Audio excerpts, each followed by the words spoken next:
कर रहा हूं उत्तर प्रदेश के माननीय मुख्यमंत्री महोदय से कृपया बटन दबाकर गोरखपुर लिंक एक्सप्रेसवे का लोकार्पण करें और आप सब तालियों के साथ स्वागत करें इस लोकार्पण का।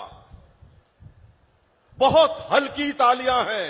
आजमगढ़ वासियों, अपनी उपस्थिति दर्ज कराइए और गोरखपुर लिंक एक्सप्रेसवे का लोकार्पण संपन्न हो चुका है। मित्रों, रहा हूं उत्तर प्रदेश है। 2017 के पूर्व मात्र 2 एक्सप्रेसवे वाले हमारे उत्तर प्रदेश में आज 2025 में 6 एक्सप्रेसवे संचालित हैं, 6 निर्माणाधीन हैं और 9 प्रस्तावित एक्सप्रेसवे हैं। यानी आज उत्तर प्रदेश में कुल मिलाकर 21 एक्सप्रेसवे वाला ये उत्तर प्रदेश प्रगति और समृद्धि का एक्सप्रेस प्रदेश बन चुका है। देवियों और सज्जनों, करतल ध्वनि के साथ स्वागत करिए उत्तर प्रदेश को विकास की अनन्यतम बुलंदियों पर ले जाने वाले लोकप्रिय मुख्यमंत्री आदरणीय योगी आदित्यनाथ जी का।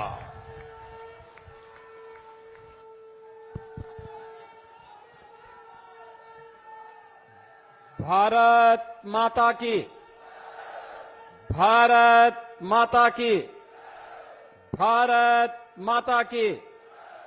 वंदे वंदे वंदे।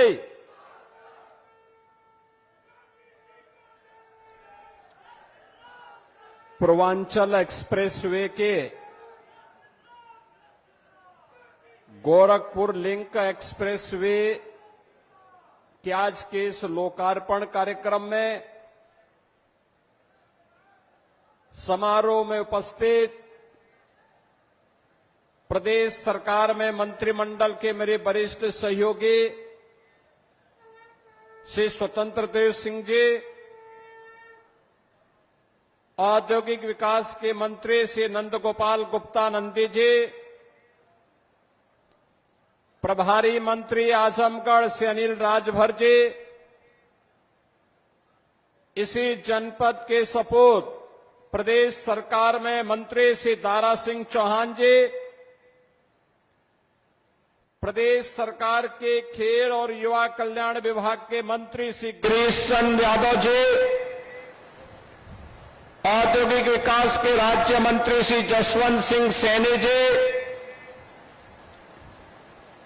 मंच पर उपस्थित विधान परिषद के सदस्य श्री विजय बहादुर पाठक जी, राम सूरत राजभर जी, विक्रांत सिंह रेसो जी,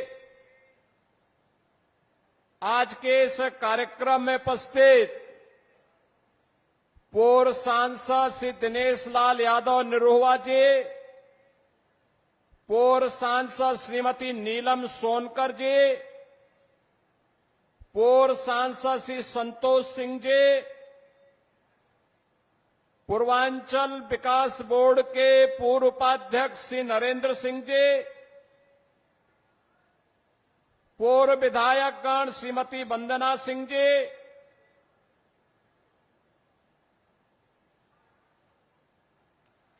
मंच पर उपस्थित उत्तर प्रदेश शासन के मुख्य सचिव श्री मनोज कुमार सिंह जी, सलाहकार श्री अवनीश अवस्थी जी,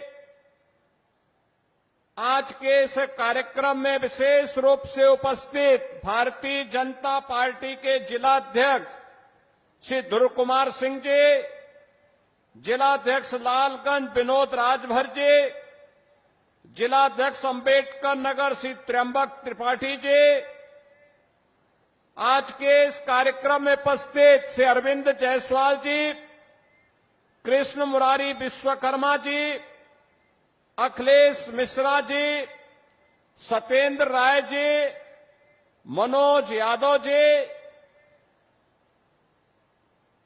कार्यक्रम में उपस्थित भारतीय जनता पार्टी के हमारे सभी पदाधिकारीगण और आजमगढ़ के कोने कोने से उपस्थित आजमगढ़ के सभी मेरे उपस्थित बहनों और भाइयों,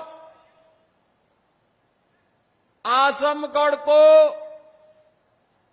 पूर्वी उत्तर प्रदेश के गोरखपुर से आजमगढ़ की अंबेडकर नगर और संत कबीर नगर की इस बेहतरीन वर्ल्ड क्लास कनेक्टिविटी का उपहार आज आपको प्राप्त हो रहा है। इसके लिए मैं आप सभी को बधाई देते हुए आपका मैं अभिनंदन करता हूं, स्वागत करता हूं। बहनों और भाइयों, देश के यशस्वी प्रधानमंत्री मोदी जी ने देशवासियों के सामने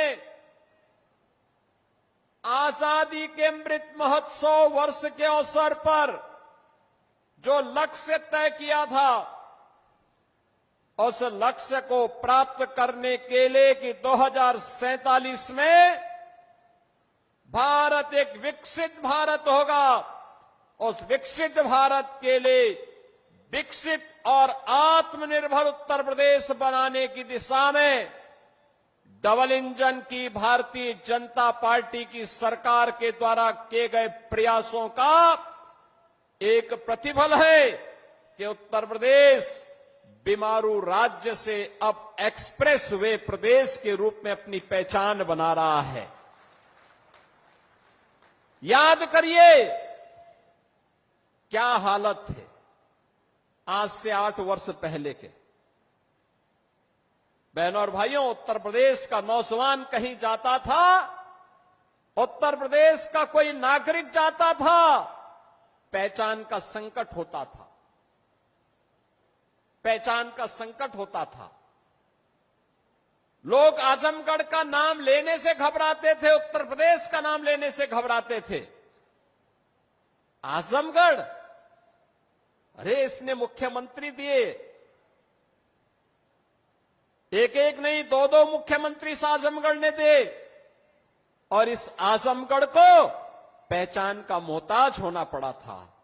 लेकिन आज 8 वर्ष के अंदर प्रधानमंत्री मोदी जी के मार्गदर्शन में आजमगढ़ अब पहचान का मोहताज नहीं है। आजमगढ़ अब आजमगढ़ से अदम्य साहस का गढ़ बन चुका है। अब यह विकास की मुख्य धारा के साथ जुड़ चुका है। और इसके लिए तो प्रधानमंत्री जी ने कहा था कि विकास के लिए गति चाहिए, प्रगति के लिए गति चाहिए, समृद्धि के लिए प्रगति चाहिए। और जब गति होगी तो प्रगति होगी, प्रगति होगी तो समृद्धि होगी, और समृद्धि होगी हर चेहरे पर खुशहाली भी होगी। यही तो खुशहाली का राज है, और इसी खुशहाली के साथ आपको जोड़ने के लिए हम लोग आए हैं। याद करिए कितनी विकास की योजनाएं पिछले 8 वर्ष में आजमगढ़ में आई। पूर्वांचल एक्सप्रेसवे का शिलान्यास भी 2018 में, जुलाई 18 में प्रधानमंत्री जी ने किया था, और उद्घाटन 2021 में पूर्वांचल एक्सप्रेसवे का उद्घाटन भी आदरणीय प्रधानमंत्री नरेंद्र मोदी जी ने किया था। याद करिए 340 किलोमीटर लंबे इस एक्सप्रेसवे को अब मैं देखता हूं आजमगढ़ के लोग, मऊ के लोग, गाजीपुर के लोग सुबह जाते हैं लखनऊ और दोपहर में अपना कार्य निपटा करके वापस अपने गांव, अपने शहर में वापस आ जाते हैं। ये होती है गति और यही होती है प्रगति। जब हम लोग 2017 में आए थे, हमारे पास 1.5 एक्सप्रेसवे थे, यमुना एक्सप्रेसवे और आगरा लखनऊ एक्सप्रेसवे का काम आधा हुआ था, आधा हुआ था। आज मुझे बताते हुए प्रसन्नता है, आधे काम को तो हमने पूरा किया ही।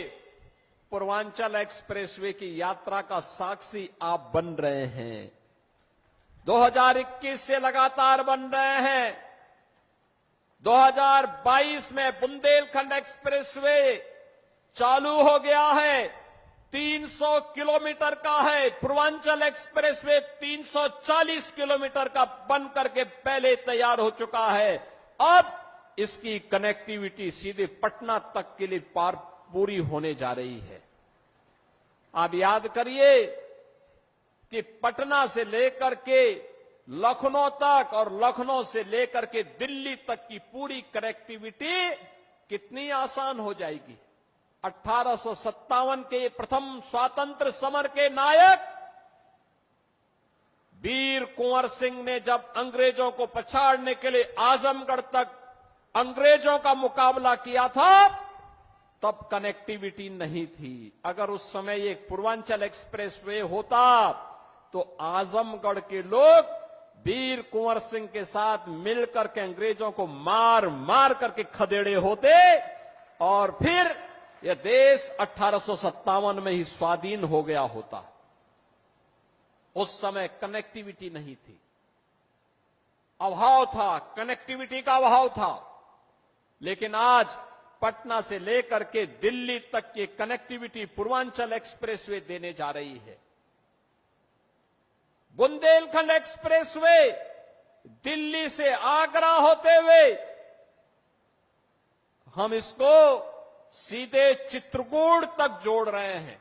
300 किलोमीटर का एक्सप्रेसवे बन चुका है, यातायात फराटा भर रहा है और आज 91 किलोमीटर का यह एक्सप्रेसवे, 91 किलोमीटर का यह एक्सप्रेसवे आजमगढ़ से गोरखपुर की कनेक्टिविटी को पूरा करने जा रहा है। बीच में अंबेडकर नगर जनपद और संत कबीर नगर जनपद भी इसका लाभ प्राप्त करेगा।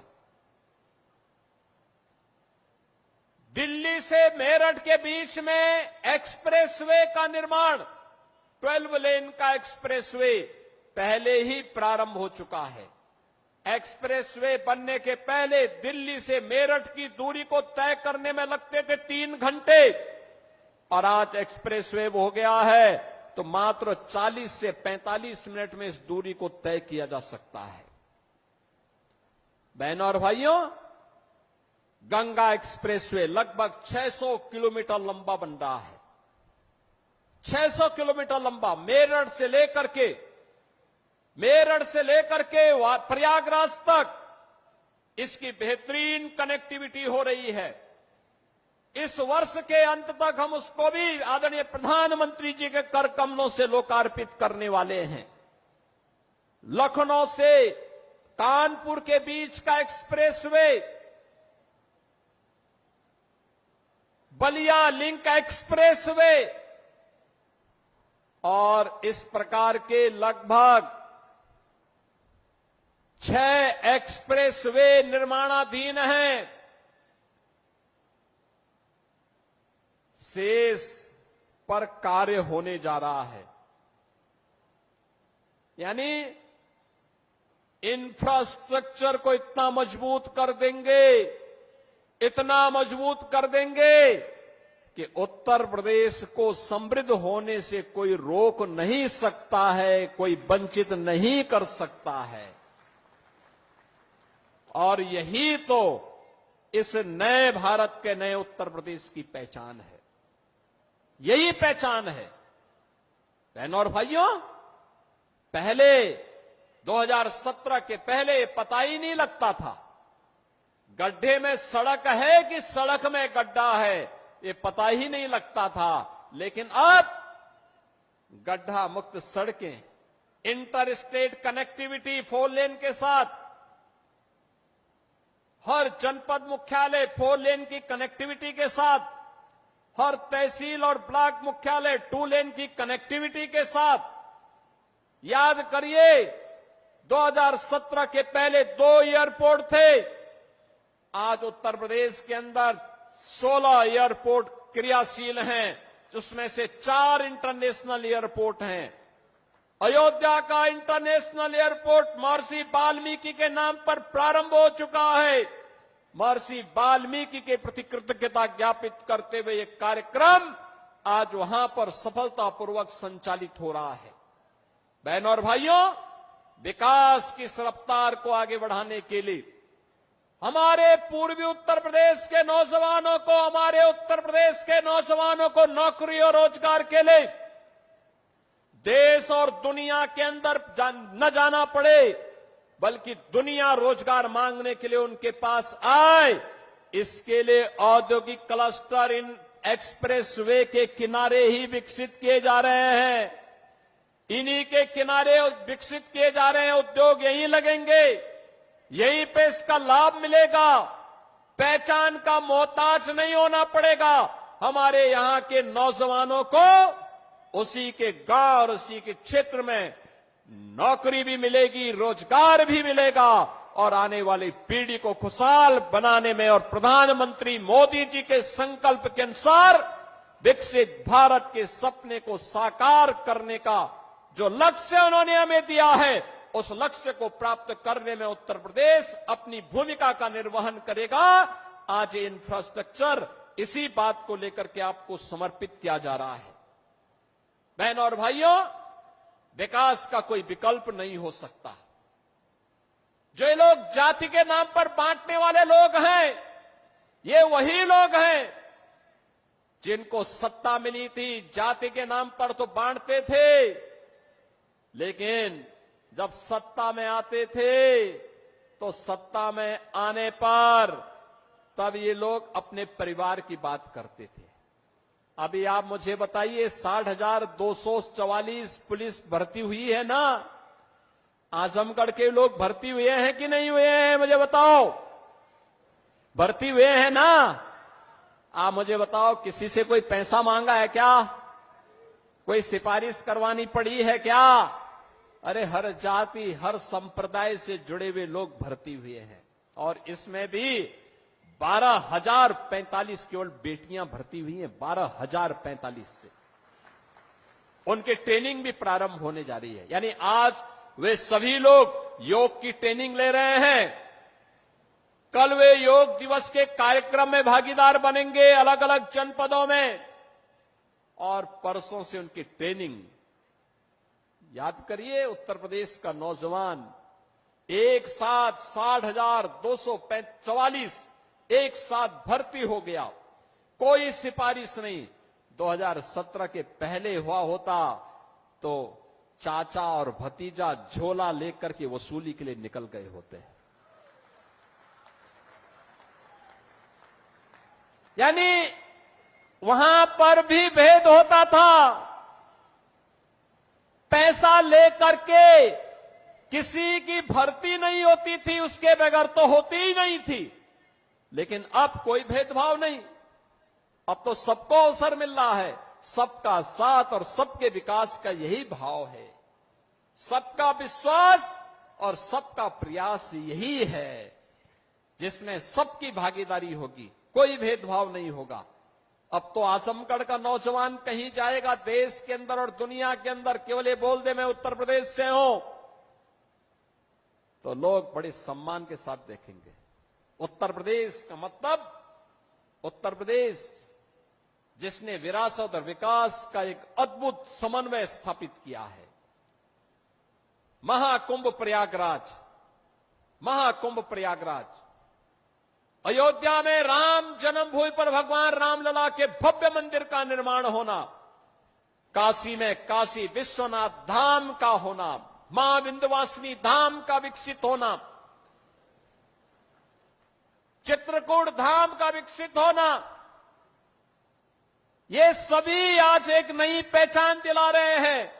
और अब तो मथुरा वृंदावन की तरफ हम भिड़ चुके हैं। मथुरा वृंदावन में भी हमारा कार्य प्रारंभ हो चुका है।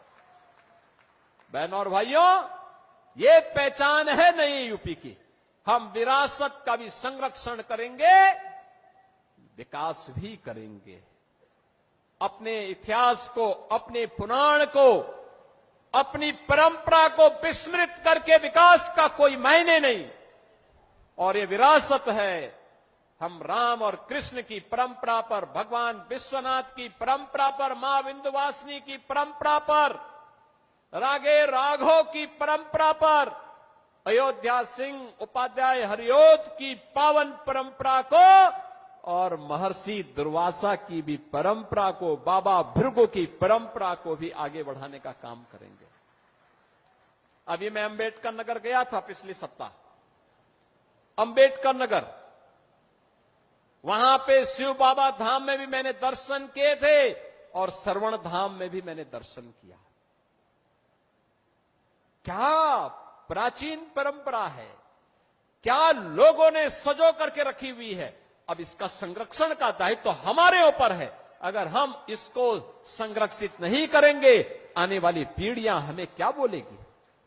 और उसको संरक्षित करते हुए विकास हो रहा है, औद्योगिक विकास भी हो रहा है, इंफ्रास्ट्रक्चर आधुनिक दिया जा रहा है, नौजवान के लिए रोजगार और नौकरी की सुविधा उपलब्ध करवाई जा रही है, बेटी और व्यापारी को सुरक्षा दी जा रही है, हर एक नागरिक को सुरक्षा की गारंटी दी जा रही है। और सुरक्षा पर जिसने सेंध लगाने का कार्य किया तो उसके लिए यमराज का टिकट भी उसे उपलब्ध करवाया जा रहा है। बहनों और भाइयों, यह आवश्यक है कि जो दूसरों के सुरक्षा के लिए खतरा बने, उसके लिए पहले से ही एक टिकट रिजर्व करवा दो, रिजर्व करवा दो। और बहनों और भाइयों, यही कहने के लिए आज मैं आपके पास आया हूं, आपसे कहने के लिए विकास की रफ्तार थमेगी नहीं, अनवरत आगे बढ़ेगी, क्योंकि यही विकास विकसित भारत का आधार बनेगा। आत्मनिर्भर उत्तर प्रदेश और आत्मनिर्भर भारत का आधार बनेगा। और उसका आधार बनने वाला है एक्सप्रेस वे और हाईवे, रेलवे की कनेक्टिविटी, एयर कनेक्टिविटी। महाराज सुहेलदेव के नाम पर आजमगढ़ में आज विश्वविद्यालय बन गया है और साथ साथ यहां के मेडिकल कॉलेज में नर्सिंग कॉलेज का भी निर्माण हो चुका है। बहनों और भाइयों, ये एक नई पहचान दिला रहा है आप सबको। और इस पहचान के लिए आज हम सब आपके पास आए, आपसे कहने के लिए। इन्होंने अपने परिवार की चिंता की, अपनी जाति की भी चिंता नहीं की, केवल परिवार की चिंता की।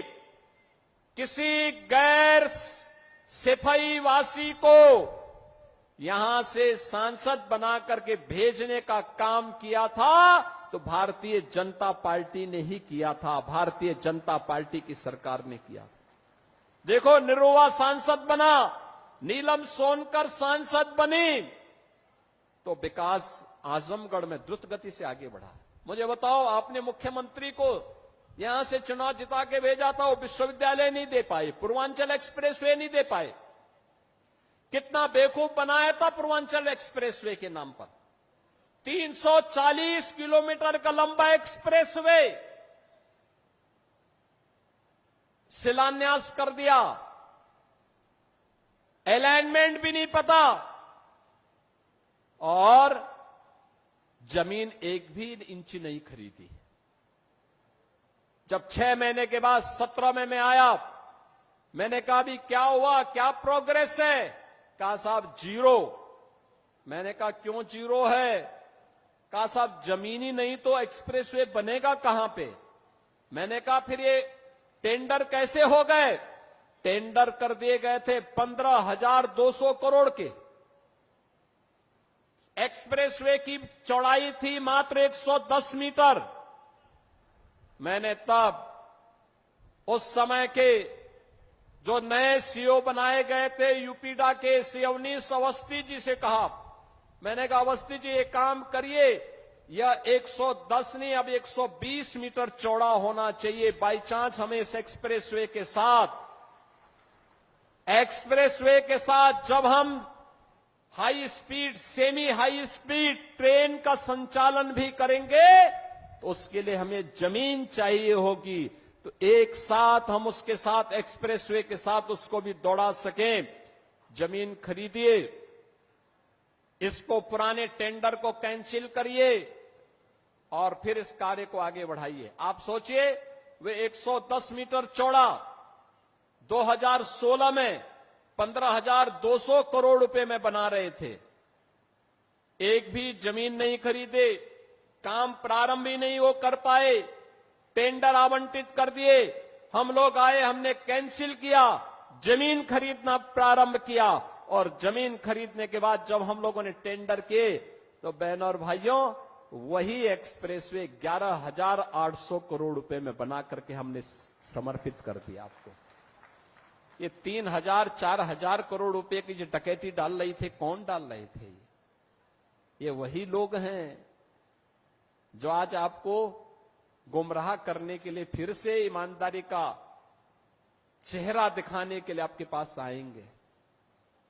तब तो इन्होंने पूर्वांचल एक्सप्रेसवे नहीं बनाया, महाराज सोहेलदेव के नाम पे विश्वविद्यालय नहीं बनाया, वे विकास नहीं करते थे, वे तो मुंबई की डी कंपनी को पालते थे, डी कंपनी को, दाऊद गिरोह को पालते थे, पार्टनरशिप करते थे, उनके साथ मिलकर के बंदर बांट करते थे, सुरक्षा में सेंध लगाते थे। कोई आतंकी वारदात होती थी, बदनाम आजमगढ़ होता था, पहचान का संकट मेरे इन नौजवानों के सामने आता था। आज तो ऐसा नहीं है। देश की सुरक्षा में सेंध कोई लगाएगा तो आजमगढ़ की पहचान पे संकट नहीं आएगा, बल्कि संकट पैदा करने वाले को पहले से ही जहन्नुम का टिकट दे दिया जाएगा कि जाओ भाई, देश की सुरक्षा पर कोई खिलवाड़ नहीं, ये नया भारत है। और प्रधानमंत्री मोदी जी ने ऑपरेशन सिंदूर के माध्यम से देश के दुश्मनों को स्पष्ट संदेश भी दे दिया है। कोई भारत की सुरक्षा में सेंध लगाएगा, आतंकवाद को भड़काएगा, आतंकवाद को प्रेरित और प्रोत्साहित करेगा तो घुस करके मारेंगे, चाहे वह सर्जिकल स्ट्राइक हो, एयर स्ट्राइक हो, ऑपरेशन सिंदूर हो। भारत के बहादुर जवान दुश्मन की माद में घुस करके निकाल बाहर करेंगे और देश की सुरक्षा वालों का काम तमाम करेंगे। और आज ये देख रहे हैं आप, और इसलिए बहनों और भाइयों मैं आज आपके पास आया हूं। नए भारत के नए उत्तर प्रदेश को विकास के साथ साथ विरासत के कार्यक्रमों के साथ गौरव की अनुभूति होनी चाहिए। ये आपको एक नई पहचान दिला रहा है, ये आपको सम्मान दिला रहा है। सम्मान के साथ आने वाली पीढ़ी को जब आप अपनी इस विरासत को सौंपेंगे, आप भी कह सकते हैं, आप भी तब ये कह सकते हैं कि हम वो गौरवशाली पीढ़ी है जिन्होंने राम जन्मभूमि में 500 वर्षों के बाद रामलला को विराजमान होते हुए अपनी आंखों से देखा है। आप में से हर व्यक्ति कह सकता है हमारी वो पीढ़ी है जिसने पूर्वांचल एक्सप्रेस वे के उद्घाटन कार्यक्रम का जो साक्षी बना था। हम वे पीढ़ी हैं जिन्होंने आजमगढ़ में भी जो कभी कल्पना नहीं करता था, आजमगढ़ में भी महाराज सुहेलदेव को 1000 वर्षों के बाद उनकी स्मृतियों को जीवित करते हुए एक विश्वविद्यालय की स्थापना के कार्यक्रम को आगे बढ़ाया। अब तो ये उद्घाटन भी हो गया है। अब तो आजमगढ़ 2 एक्सप्रेसवे के साथ जुड़ चुका है। पूर्वांचल एक्सप्रेसवे लखनऊ के साथ, गोरखपुर लिंक एक्सप्रेसवे के साथ भी जुड़ चुका है और साथ साथ 4 लेन की कनेक्टिविटी गोरखपुर से, वाराणसी से, प्रयागराज से, सभी ओर से 4 लेन की कनेक्टिविटी के साथ भी जुड़ चुका है। इतना बेहतरीन। आप मुझे बताओ, आजमगढ़ की साड़ी को महत्व 2017 के पहले नहीं मिल पाया था और यहां की ब्लैक पॉटरी को भी महत्व 2017 के पहले नहीं मिल पाया था। हमने चेहरा नहीं देखा, हमने तो उसको एक पहचान दिलाई। आज आजमगढ़ की साड़ियां भी, मुबारकपुर की साड़ियां भी देश और दुनिया में पसंद की जा रही है और यहां की ब्लैक पॉटरी को भी एक पहचान मिल रही है। आपने एक कलाकार को आजमगढ़ ने देश की संसद में भेजा और जैसे दिनेश लाल यादव, निरुआ जी जैसे सांसद बने, हमने हरिहरपुर में एक संगीत महाविद्यालय भी स्वीकृत कर दिया। आप सोचिए, हरिहरपुर में इस संगीत का एक घराना था, पहचान के लिए मोहताज हो रहा था। गायन, वादन, नृत्य, ये सभी विधाएं यहां एक साथ पैदा होती थी। लेकिन जिन्होंने आतंक का गढ़ आजमगढ़ को बनाया था, वे लोग इन्हें ढूंढ नहीं पाए। उनके पास इतनी फुर्सत नहीं थी कि ब्लैक पोट्री को सम्मान दे सके, आजमगढ़ की साड़ी को सम्मान दे सके, हरिहरपुर गांव की संगीत की विधा को सम्मान दे सके, आजमगढ़ में विश्वविद्यालय दे सके, आजमगढ़ को एयर कनेक्टिविटी के साथ जोड़ सके, आजमगढ़ को पूर्वांचल एक्सप्रेसवे के साथ या गोरखपुर लिंक एक्सप्रेसवे के साथ या फिर ये 4 लेन की कनेक्टिविटी के साथ जोड़ सके। जब फुर्सत होगी तब तो कोई जोड़ेगा। उनके पास तो फुर्सत ही नहीं थी। जब संकट आता था, ऑस्ट्रेलिया या फिर इंग्लैंड चले जाते थे, लोगों को उसके पुरसे हाल पर छोड़ देते थे। लेकिन आज ये डबल इंजन की सरकार की, भारतीय जनता पार्टी की सरकार ने इन सभी प्रकार की सुविधाओं से आपको आच्छादित किया है। और आज इसीलिए इस एक्सप्रेस वे के उद्घाटन कार्यक्रम के साथ जुड़ने के लिए मैं स्वयं आपके पास यहां आया हूं, स्वयं आया हूं एक बार फिर से करने के लिए। बहनों और भाइयों, पहचान को कभी समाप्त नहीं करना चाहिए। ये जातिवाद की राजनीति पर्व और त्योहारों में भी आपके उत्साह को भंग करती थी, विघ्न बाधा खड़ी करती थी। निर्दोष हिंदुओं पर झूठे मुकदमे दर्ज होते थे, बेटी और बहनों की इज्जत के साथ खिलवाड़ होता था। आपको याद होगा 2007-8 में सिवली नेशनल कॉलेज में अजीत राय नाम के एक लड़के की हत्या मात्र इसलिए कर दी थी क्योंकि उसने रिपब्लिक डे पर उसने वंदे मातरम गाने की वकालत की थी। केवल इसी में उनकी हत्या कर दी। आज कोई दुस्साहस नहीं कर सकता। आज आप वंदे मातरम बड़े शान से गाइए। राष्ट्र की आन मान शान के प्रतीक तिरंगा यात्रा भी आपने ऑपरेशन सिंदूर के समर्थन में निकाली। लोक माता अहिल्याबाई होलकर को सम्मान दिया। कोई आपका बाल बांका नहीं कर पाया, कर भी नहीं पाएगा, क्योंकि सुरक्षा की गारंटी जो सरकार उठा रही है, ये सरकार आपके साथ में है। और इसीलिए विकास की इस प्रक्रिया के साथ जुड़ने के लिए जातिवाद से ऊपर उठना पड़ेगा, संप्रदायवाद से ऊपर उठना पड़ेगा, विकास और राष्ट्रवाद के मुद्दे पर आगे बढ़ना पड़ेगा। प्रधानमंत्री मोदी जी ने जो विजन हमें दिया है, विकसित भारत की संकल्पना को साकार करने के लिए हमें प्राण प्रण से जुटना पड़ेगा। इन्हीं सब बातों के साथ आज पूर्वांचल एक्सप्रेसवे के, इस गोरखपुर लिंक एक्सप्रेसवे के लोकार्पण के अवसर पर आजमगढ़, अंबेडकर नगर, संत कबीर नगर और गोरखपुर के सभी जनता जनार्दन के प्रति मैं हृदय से बधाई देता हूं, अपनी शुभकामनाएं देता हूं, धन्यवाद देता हूं यूपीडा और औद्योगिक विकास को। उन्होंने समय सीमा के अंदर इन कार्यक्रमों को आगे बढ़ा करके, ये कार्यक्रम बहुत कठिन था, चैलेंजिंग था इस क्षेत्र में लिंक एक्सप्रेसवे बनाना, लेकिन अब इस आसान किया उन्होंने, काम आसान हुआ, कार्य हुआ और आज उसके लोकार्पण के साथ आपसे जुड़ने का अवसर प्राप्त हुआ। आप सबको बहुत बहुत बधाई, हमारी शुभकामनाएं, धन्यवाद। जय हिंद, जय जय श्री राम, जय जय श्री राम। भारत माता की, भारत माता की, भारत माता की। मित्रों, माननीय मुख्यमंत्री महोदय का आशीर्वचन हम सबको